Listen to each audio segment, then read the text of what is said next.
Hello friends, I am Arpit Srivastava. Welcome to my YouTube channel online NCERT study.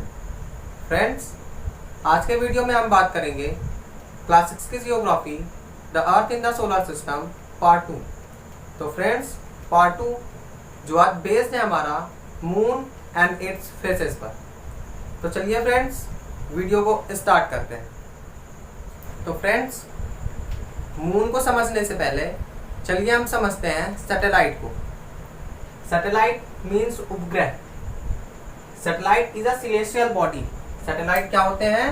Celestial body, यानी कि उपग्रह जो हैं वो आकाशीय पिंड होते हैं दैट मूव्स, जो गति करते हैं अराउंड द प्लैनेट, जो प्लैनेट के चारों ओर गति करते हैं इन द सेम वे, ठीक उसी तरीके से एज द प्लैनेट मूव्स सन, जिस तरीके से प्लैनेट सन के चारों ओर परिक्रमण करते हैं, ठीक उसी तरीके से हमारे जो सैटेलाइट्स होते हैं वो भी प्लैनेट के चारों ओर मूव्स करते हैं, यानी कि गति करते हैं।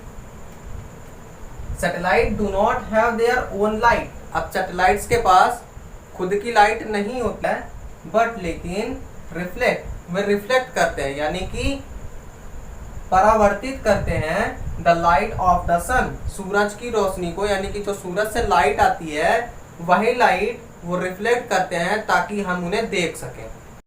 तो अब बात करते हैं मून की। The moon is the only natural satellite of the earth and the fifth largest satellite in the solar system. Moon जो है वो हमारी अर्थ का केवल एक नेचुरल सैटेलाइट है और the fifth largest satellite in the solar system, और सोलर सिस्टम का पांचवा सबसे बड़ा सैटेलाइट है। Its diameter is only 1/4 that of the earth. अब इसकी डायमीटर जो है वो अर्थ की तुलना में 1/4 है, यानी कि 1/4 है।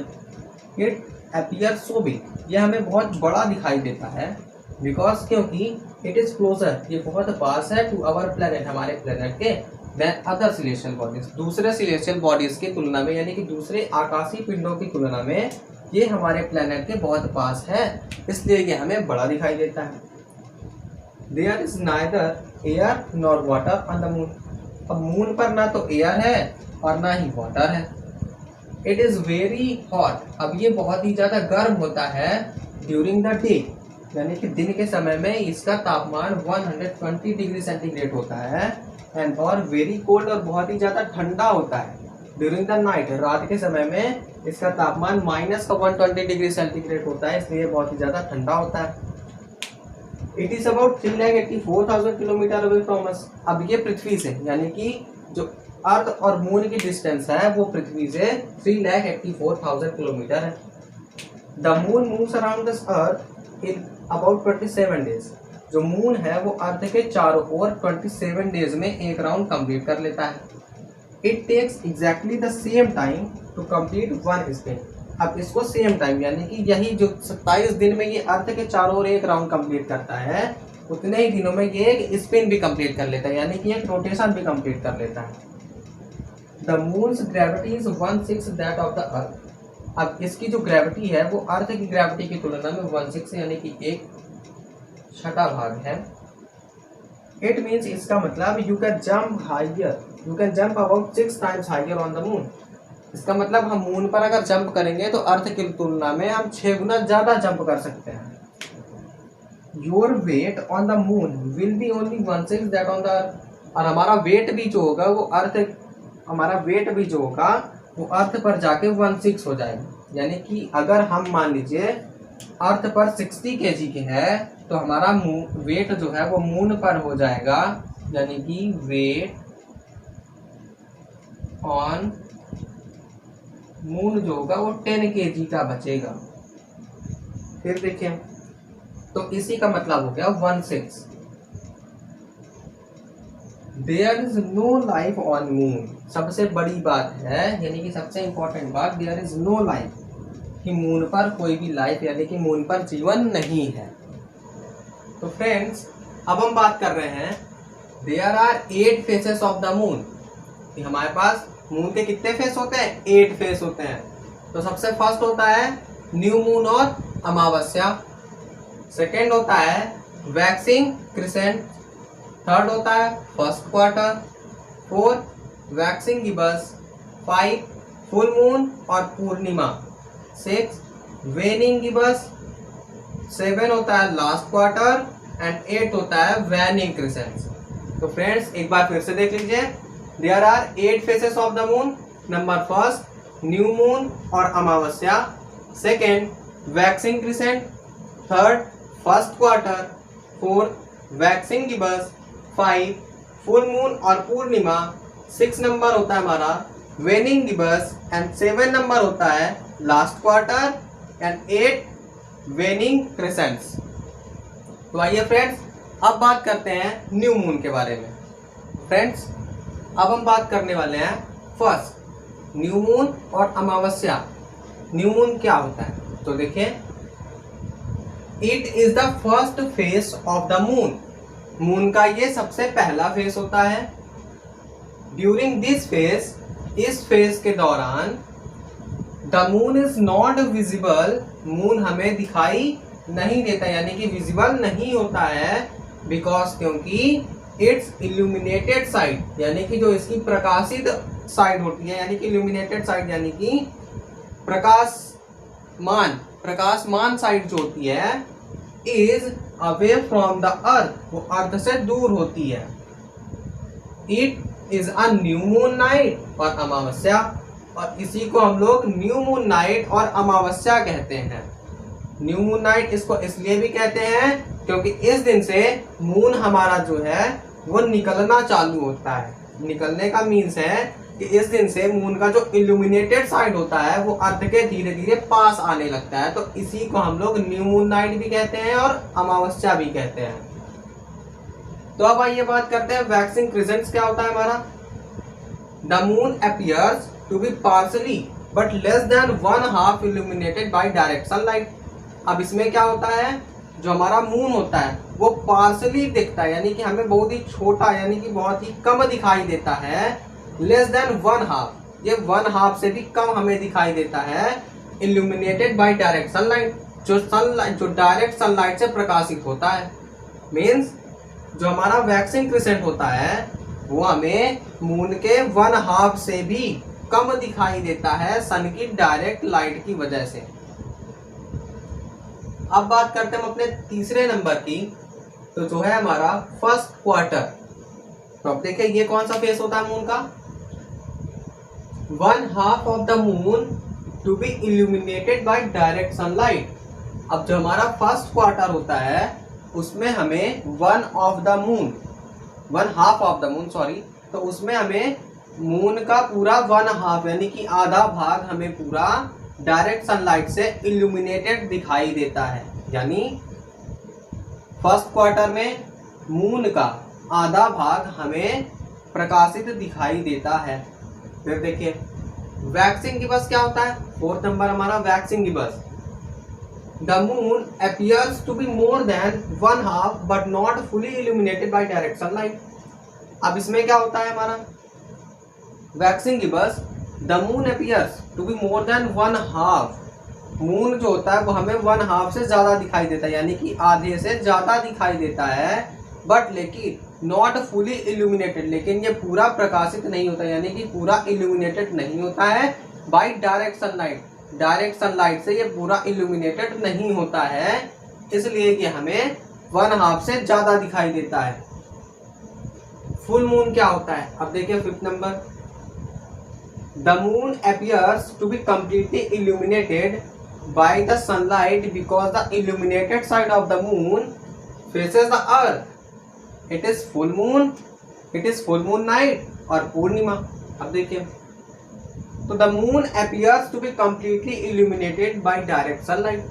अब फुल मून के टाइम पर जो मून होता है वो हमें completely illuminated दिखाई देता है by direct sunlight की वजह से। बिकॉज क्योंकि the illuminated side of the moon, अब जो मून का इल्यूमिनेटेड साइड होता है फेसेस द अर्थ, वो क्या करता है अर्थ को फेस करता है यानी कि अर्थ की तरफ फेस करता है। इसलिए हमें फुल मून के टाइम पर मून पूरी तरह से दिखाई देता है, कंप्लीटली दिखाई देता है। It is full moon night, और इसी को फुल मून नाइट कहते हैं और पूर्णिमा या फिर पूर्णिमा कहते हैं। तो फ्रेंड्स एक बार चलिए फिर से देख लीजिए। फर्स्ट क्वार्टर क्या होता है, 1/2 of the moon to be illuminated by direct sunlight. First quarter में हमें जो है मून का 1/2 पार्ट पूरी तरह से इल्यूमिनेटेड दिखाई देता है। वैक्सिंग दिवस क्या होता है, the moon appears to be more than 1/2 but not fully illuminated by direct sunlight. अब वैक्सिंग दिवस के टाइम पर मून जो होता है वो हमें 1/2 से ज्यादा दिखाई देता है, लेकिन पूरी तरह से इल्यूमिनेटेड नहीं होता है। फुल मून क्या होता है, the moon appears to be completely illuminated by direct sunlight. अब फुल मून के टाइम पर जो मून होता है वो हमें कम्प्लीटली इल्यूमिनेटेड दिखाई देता है, यानी कि पूरी तरह से इल्यूमिनेटेड दिखाई देता है बाय डायरेक्ट सनलाइट। बिकॉज क्योंकि the illuminated side of the moon, जो मून का इल्यूमिनेटेड साइड होता है, फेसेस द अर्थ, वो अर्थ को फेस करता है, इसलिए फुल मून के टाइम पर हमें फुल मून यानी कि पूरा मून दिखाई देता है और इट इज फुल मून, और यही को फुल मून नाइट कहते हैं या फिर पूर्णिमा कहते हैं। फ्रेंड्स, अब बात करते हैं हम वेनिंग गिबस, लास्ट क्वार्टर और वेनिंग क्रिसेंट के बारे में। तो देखिए, जैसा कि अभी हमने पीछे ही पढ़ा था वैक्सिंग क्रिसेंट, फर्स्ट क्वार्टर और वैक्सिंग गिबस के बारे में।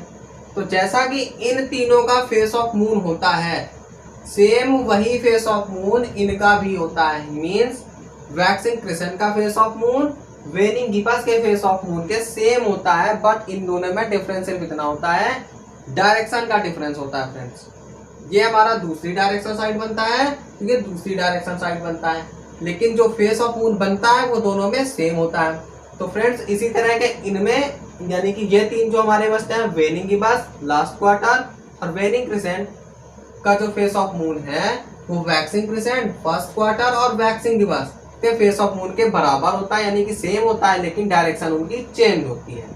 तो फ्रेंड्स, चलिए अब फेसेस ऑफ मून देखते हैं इन शॉर्ट। फ्रेंड्स, अब आपको स्क्रीन पर ये फिगर दिख रहा होगा, जिसमें मून के सारे 8 फेजेस भी दिख रहे होंगे और जिन्हें मैंने सीरियल वाइज नंबरिंग कर रखा हुआ है। तो फ्रेंड्स, अब देखते हैं हमारा फर्स्ट जो है new moon phase, second waxing crescent, third first quarter, fourth waxing gibbous, 5 full moon, 6 waning gibbous, 7 last quarter and 8 waning crescents. तो फ्रेंड्स, जैसा कि मैंने पीछे आपको बताया हुआ था कि ये जो हमारे सेकेंड, थर्ड, फोर्थ हैं, यानी कि वैक्सिंग क्रिसेंट, फर्स्ट क्वार्टर और वैक्सिंग गिबस, ये 6, 7, 8 यानी कि वेनिंग गिबस, लास्ट क्वार्टर और वेनिंग क्रिसेंट्स, इनके सेम यानी कि सेम इसी के जैसे फेस ऑफ मून दिखाते हैं, लेकिन इनकी डायरेक्शन क्या है, अपोजिट है, और जैसा कि इस फिगर में दिख भी रहा है। तो फ्रेंड्स, उम्मीद करता हूँ कि आपको फेस ऑफ मून समझ आया होगा, और अगर नहीं समझ आया तो कोई प्रॉब्लम नहीं फ्रेंड्स, नेक्स्ट वीडियो इसका प्रैक्टिकल करके दिखाऊंगा। तो चलिए आगे चलते हैं। तो ये फ्रेंड्स, अब कुछ इंपॉर्टेंट पॉइंट्स के बारे में बात करते हैं। तो सबसे पहला पॉइंट है हमारा, Mercury is the nearest planet to the sun. Mercury जो है वो सन के सबसे पास का प्लैनेट है। सेकेंड पॉइंट की बात करते हैं, तो Venus is considered as earth twin because of its same size and shape as to that of the earth. अब वीनस जो है उसका साइज और शेप जो है वो एकदम अर्थ के जैसे ही दिखता है, इसलिए इसको अर्थ ट्विन भी कहा जाता है, यानी कि अर्थ की जुड़वा भी कहा जाता है।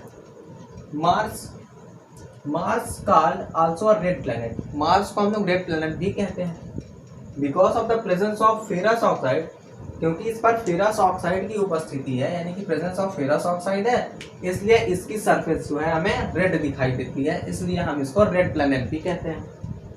फिर आता है fourth point, Jupiter is the biggest planet in the solar system.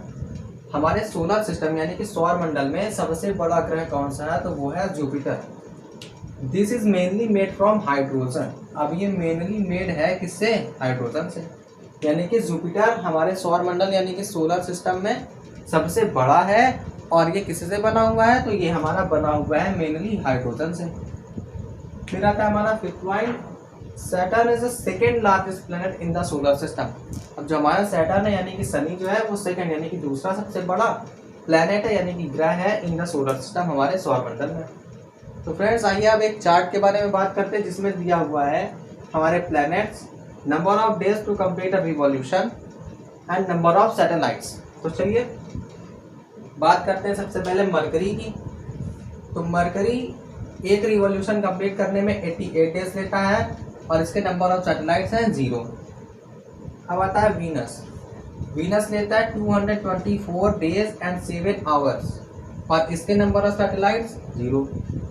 अब बात करते हैं अर्थ। तो अर्थ लेती है 365 days to complete a revolution, यानी कि सन के चारों ओर एक चक्कर लगाने में अर्थ कितना टाइम लेती है? तो 365 डेज लेती है और इसके नंबर ऑफ सैटेलाइट्स हैं 1। अब बात करते हैं मार्स की। तो ये लेता है 687 डेज और इसके नंबर ऑफ सैटेलाइट्स 2। जुपिटर 4333 और इसके नंबर ऑफ सैटेलाइट 67। और अगर देखा जाए तो नंबर ऑफ सैटेलाइट सबसे ज्यादा किसके हैं? जुपिटर के हैं। सैटर्न ये लेता है 10,759 days to complete a revolution और इसके सैटेलाइट्स हैं 62। अब बात करते हैं यूरेनस। तो ये लेता है 30,686 डेज और इसके सैटेलाइट्स हैं 27। और हमारा लास्ट बचता है नेपच्यून, जो लेता है 60,188 डेज और इसके नंबर ऑफ सैटेलाइट्स हैं 14। तो अगर इस टेबल की बात करें तो इसमें हमने देखा नंबर ऑफ सैटेलाइट सबसे ज्यादा है किसके? जुपिटर के। और हमारा नंबर ऑफ डेज सबसे ज्यादा कौन ले रहा है एक रिवॉल्यूशन कंप्लीट करने में? तो वो ले रहा है नेपच्यून। फ्रेंड्स, तो आज के वीडियो में बस इतना ही। अगर आपको वीडियो पसंद आया हो तो प्लीज़ लाइक करें, चैनल को सब्सक्राइब करें और वीडियो को शेयर करना ना भूलें। Thank you friends.